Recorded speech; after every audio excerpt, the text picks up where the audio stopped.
भगवान को विदा करने के लिए पांचों पांडव खड़े, मां कुंती खड़ी हुई, सब स्वागत के लिए तैयार खड़े हैं। भगवान का रथ सज करके तैयार है। भगवान ने अपना एक चरण रथ में रख रखा है और एक हाथ से ध्वजा पकड़ रखी है। पांडव स्तुति कर रहे हैं कि प्रभु आपने बड़ी कृपा की। और इतने में ही एक युवती विधवा रोती चिल्लाती हुई, विचार किया संसार में कौन रक्षक है, कोई रक्षा करने वाला नहीं है, ये भगवान है। मुझे सीधे उन्हीं की चरण में जानना चाहिए कि पाए पाए महायोगी देव देव जगतपते नान्यम तद्भयम पश्ये यत्र मृत्यु परस्पर। वो उत्तरा और मन्नु की पत्नी, उसने विचार किया कि रक्षा के लिए मुझे सीधा भगवान से प्रार्थना करनी चाहिए, संसार के लोगों से नहीं। देर हो जाएगी तो मेरा गर्व नष्ट हो जाएगा। आज मुझे मेरे मरने की चिंता नहीं। इसी विलंब में तो हमारी द्रौपदी का अपमान हो गया भरी सभा में।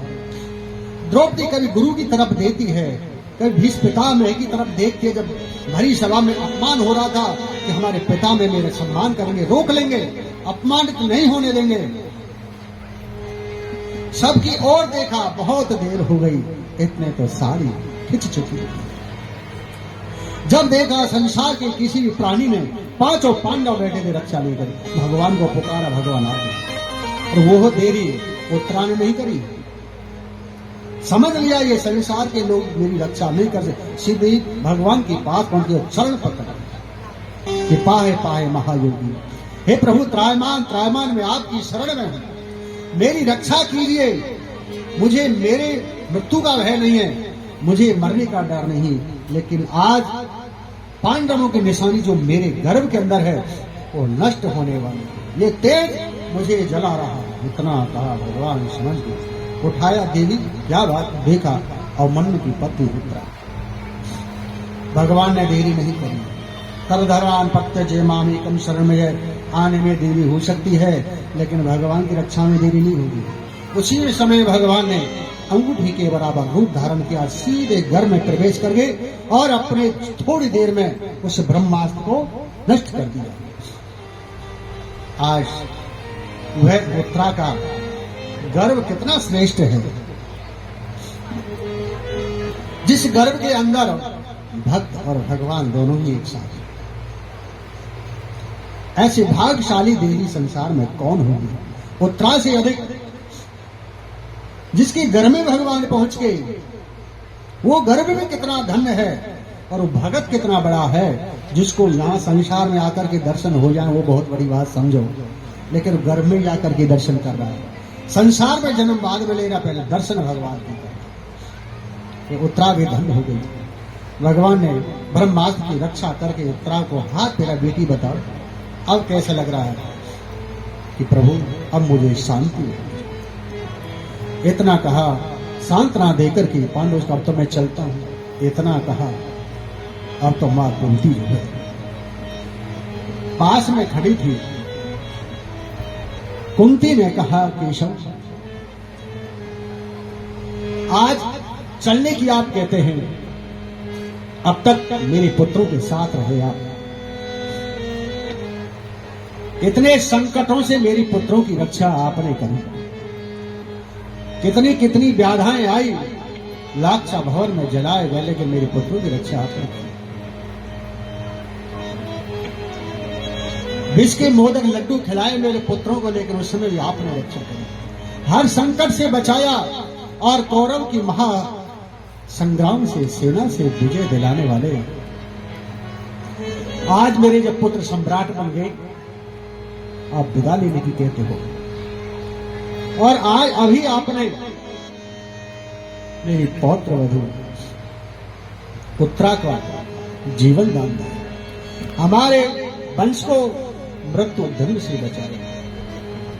लेकिन केशव, मैं आपकी क्या प्रार्थना करूं कि कृष्णाय वासुदेवाय देवकी नंदनाय च नंद गोपी कुमाराय गोविंदाय नमो नमः।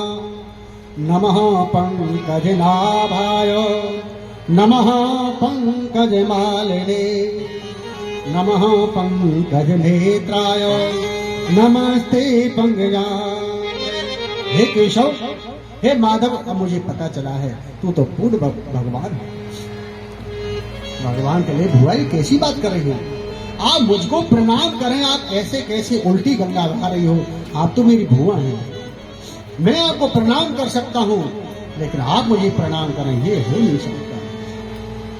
कुंती महारानी के लगे केशव, इन भोली भोली बातों से तो मुझको ऐसा मोहित कर दिया, मैं आपको पहचान नहीं पाई। लेकिन आप तो भगवान है, इसलिए मैं आपको प्रणाम करती हूँ। बार बार आप प्रणाम कर लगी। बुआ जी, मैंने क्या किया? मैंने कुछ नहीं किया। तुम्हारे पुत्र समर्थ हैं, सब कुछ उन्होंने अपने बल पर किया है कि नहीं? केशव सब कुछ करने वाला है। बुआ ठीक है, आप मुझे भगवान कहती हो, लेकिन मैं भगवान हूं नहीं, और मैं भगवान हूं तो मांगो। आज क्या चाहती हो? जो मांगोगी आज मैं वही दे दूंगा। इतना कहा उनकी मां हाथ जोड़कर के खड़ी हो गई कि प्रभु, आप ऐसी बात करते हैं और मुझे देना ही चाहते हैं संसार की सुख सुविधाएं, उन संपदा को मैं त्याग करती हूँ। और आप आज मुझे पता चला है कि संपन्न कामना में विपदाय संतुले सत्सुख तत्र तत्र जगत गुरु। विपत्ति आती है तो आप साथ रहते हैं, आपका सानिध्य प्राप्त होता है, और धन संपदा आती है, धन संपदा बढ़ने से आपको लोग भूल जाते हैं। इसलिए आप देना ही चाहते हैं तो ऐसी विपत्तियों के पहाड़ मुझ पर हमेशा आते रहे, टूटते रहे, जिससे आपका स्मरण तो होता रहेगा। मां कुंती भगवान से प्रार्थना करती है, बोले वृंदावन बिहारी लाल की जय। श्री राधे। संसार के लोग भगवान से क्या चाहते हैं? धन संपत्ति। लेकिन बुआ जी ने अर्थात द्रौपदी ने क्या मांगा? दुख मांगे थे। क्या कहा? उस सुख पर पत्थर पड़े,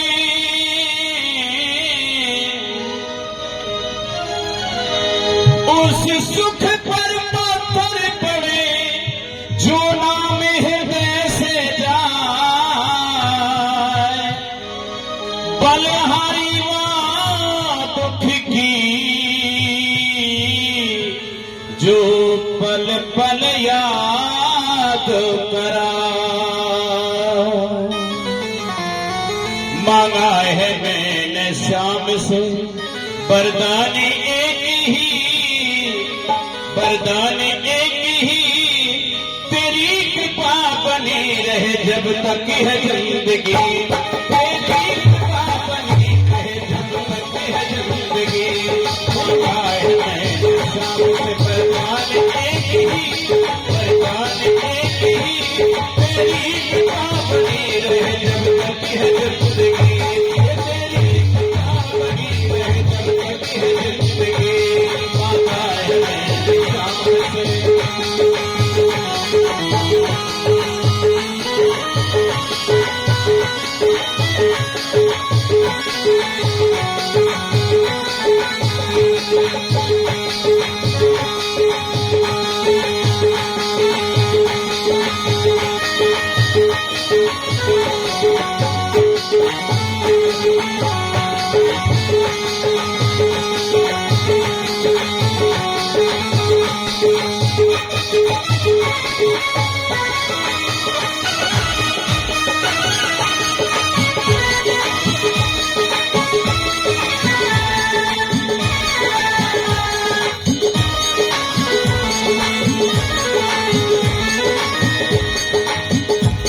जिस पर प्रभु का हाथ था सो पार हो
काहिल नहीं, तेरी कृपा बनी रहे जब तक है जिंदगी, तेरी कृपा बनी रहे जब तक है जिंदगी।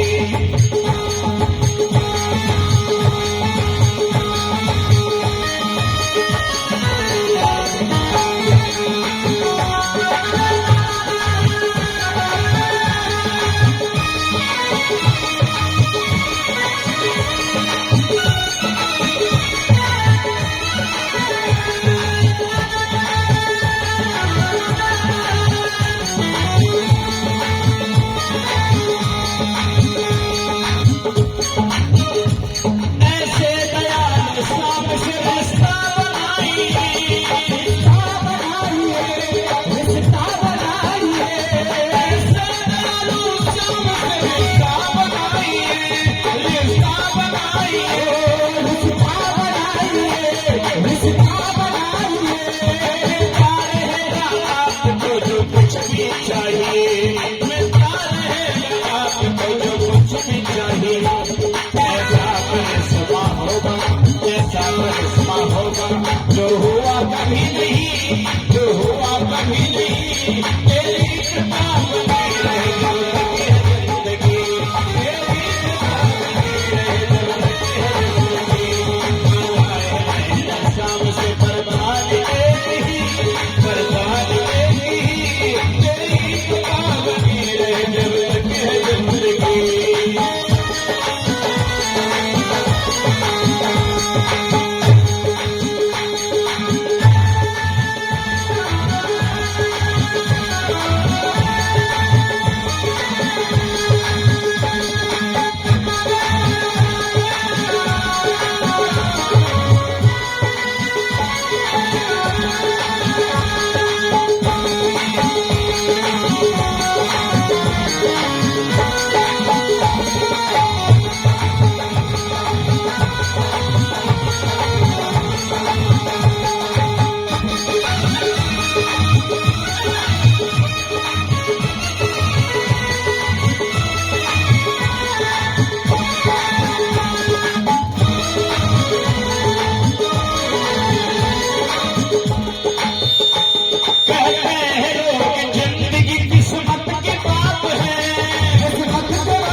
ज्यादा समय नहीं, ज्यादा समय नहीं। तेरी कृपा बनी रहे जब तक है जिंदगी, तेरी कृपा बनी रहे जब तक है जिंदगी।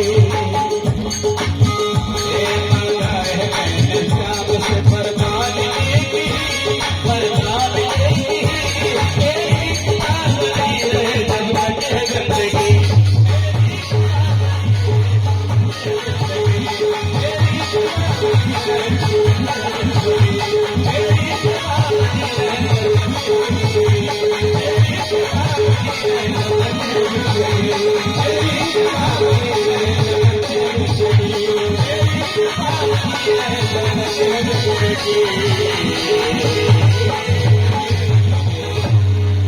बोली राधा रमण बिहारी लाल की जय, जय श्री राम।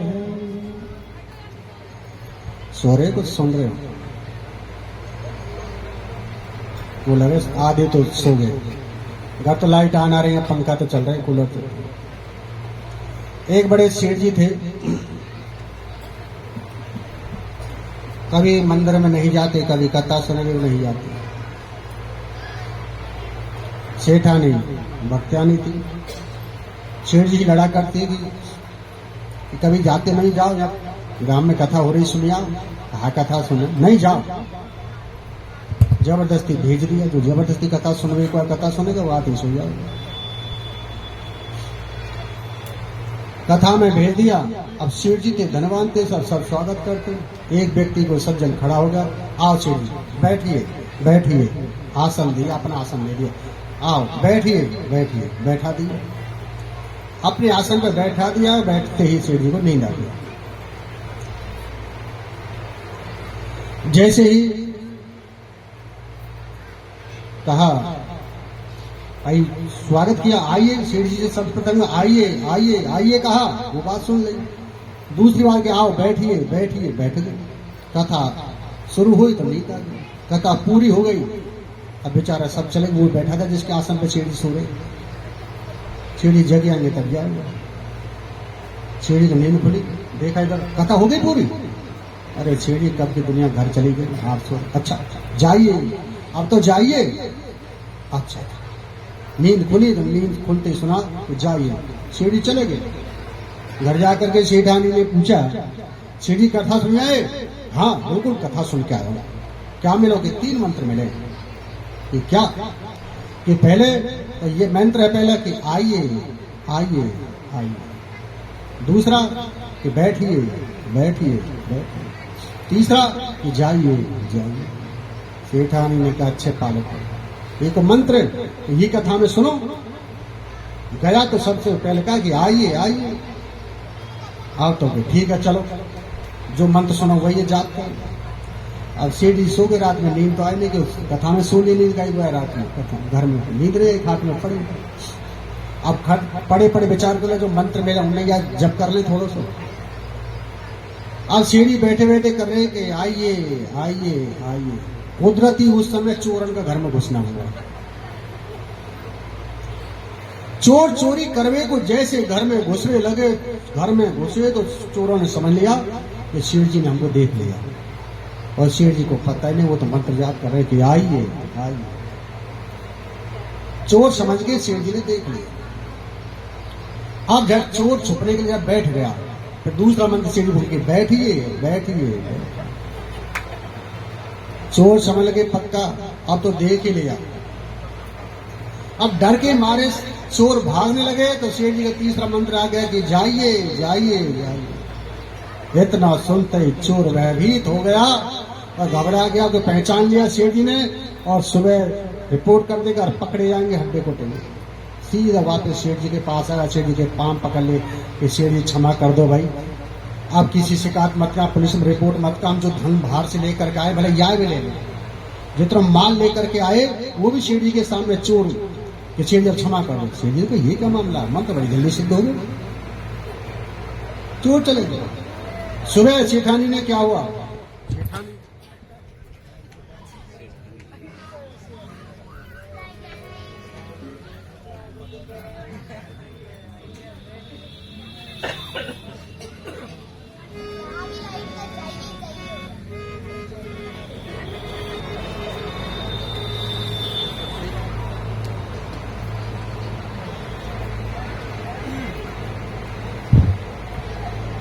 सेठानी कहने लगे, सेठ जी क्या हुआ? कि सेठानी मंत्र बड़ी जल्दी सिद्ध हो गए, एक रात में सिद्ध हो गए वो तो क्या? मैंने रातों जपे देख कितना धन दे दिया उन मंत्र में। ये क्या है कि ये देख कितना माल मिल गया एक दिन के करने से। तो सारी कथा सुनाई।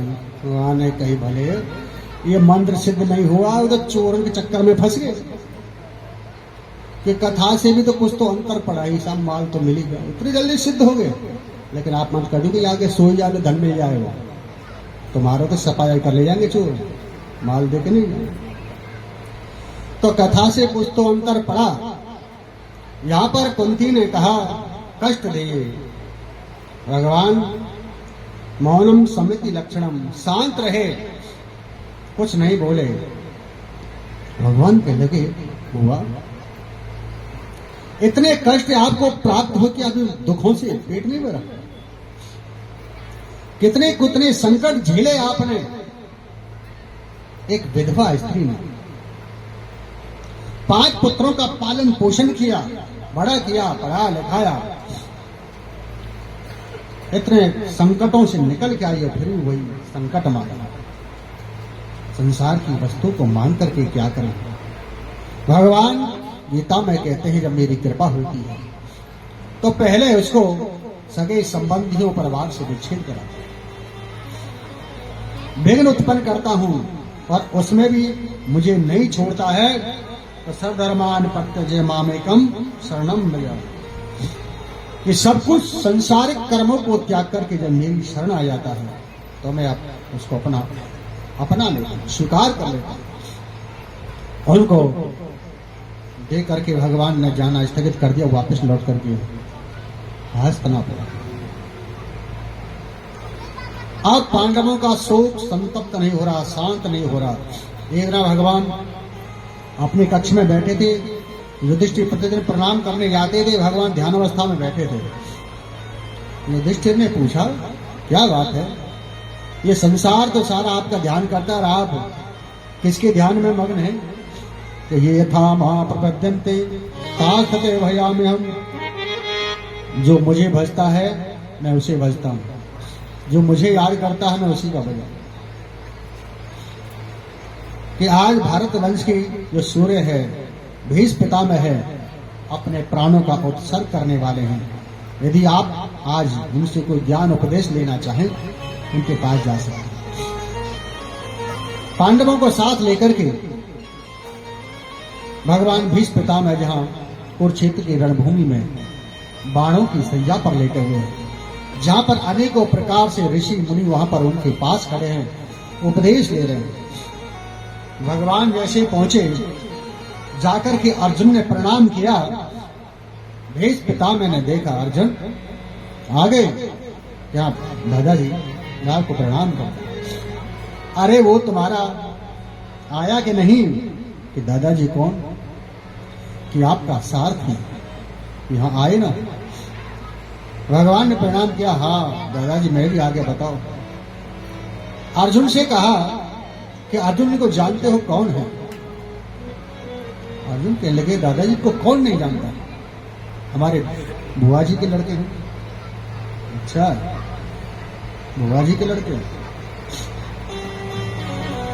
ऐसा नहीं, कभी कितने नाते आप मानते हो, कभी मामा फूफी के बन जाते हो, कभी सखा भाव में आ जाते हो, कभी गुरु शिष्य के भाव में आ जाते हो। तेरे मेरे नाते मान ये सो, अनेकों नाते हैं, तो कभी इनको साथी बना लेते हो। लेकिन अर्जुन, जिस शोक संतप्त की अग्नि में आप जल रहे हैं, आप ये विचार करते हैं कि इस कौरव सेना का संहार मैंने किया है, ये सब व्यर्थ की बात है।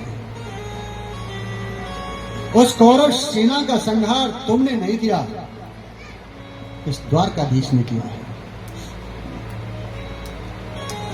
भगवान बोले, दादाजी ये तो मैंने नहीं किया। नहीं, आपने उस रणभूमि की रण क्षेत्र में जब मध्य के अंदर रथ को स्थापित कर दिया, एक दृष्टि मात्र से सब योद्धाओं की आयु को हरण कर लिया। और अर्जुन, जिधर मैं देखता हूं उधर सुदर्शन चक्र चलता हुआ दिखाई देता है।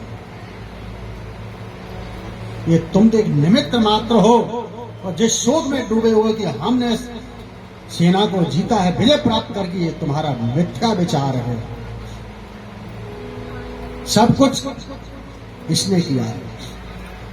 भगवान की प्रार्थना भीष्म पितामह करते हैं कि काश केशव, मुझे बड़ी प्रसन्नता हुई, आप कितने दयालु हो मैं तो जान रहा था, अंत समय निश्चित मेरे सामने आओगे।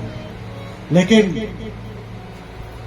आपने बहुत कृपा करी है, आपने मेरी प्रतिज्ञा रखने के लिए अपनी प्रतिज्ञा को तोड़ दिया और सुदर्शन चक्र को धारण कर लिया। कन्हैया कहने लगे कि दादाजी मैंने तो हथियार ही नहीं उठाया, और क्षेत्र की भूमि में मैं सुदर्शन कहां से देखा? आपने मेरी प्रतिज्ञा को पूरी करने के लिए, और अर्जुन पर जब बाणों की वर्षा हुई तो रथ से कूद करके रथ का पहिया उठाया कि नहीं उठाया? कि वो तो रथ का पहिया था। कन्हैया, रथ का पहिया तेरे लिए था, मेरे लिए वो सुदर्शन दिखाई दिया। वो रथ का पहिया तो संसार के लोगों के लिए था। बस अंतिम मेरी इच्छा एक और रह गई है, हे केशव, उसको आप पूरी कर दो। बस मेरा जाने का समय हो गया। कि दादाजी क्या है, एक मेरी पुत्री है, उसके साथ विवाह कर दो। कन्हैया कहने लगे कि दादाजी आपका तो विवाह नहीं हुआ, बेटी कहां से आई? यतिमत रूप कल्पताव कृष्णा जो मेरी बुद्धि है यही मेरी बेटी है। मेरी बुद्धि मति जो है आपके चरणों की सेवा करे, चरणों में लग जाए। अंत समय यही है, और अंत समय की एक इच्छा और है। क्या? जब मेरे को मारने के लिए आप सुदर्शन लेकर के दौड़े, उस आकाश मंडल में रथ के पहियों से, हाथियों के पैरों से, घोड़ों के टापू से जो बालू के कण उड़ रहे थे, वो कण की बूंदें आपके मुखमंडल पर पसीने पर जब छा गई, बिंदु से चमक रहे थे मोती से, और मुझको मारने के लिए दौड़े, आपका फहराता हुआ पीतांबर और आपके चरणों में लिपटा हुआ अर्जुन, वो छवि मेरे हृदय से कभी निकलती।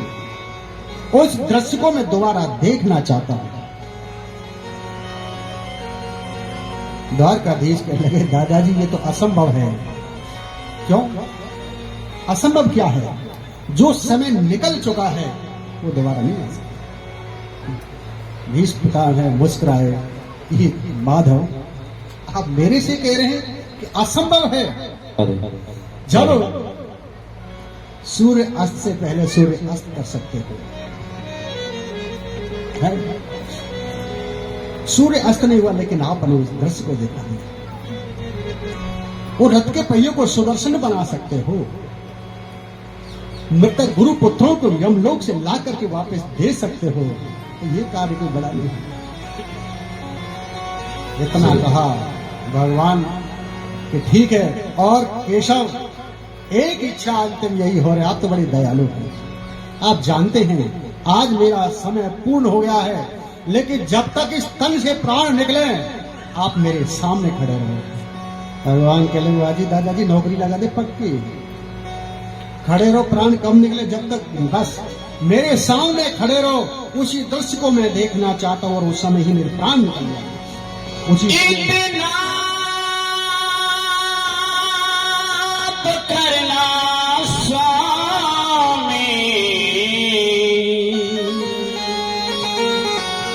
जब प्राण तन से निकले, गोविंद नाम लेकर फिर प्राण तन से निकले।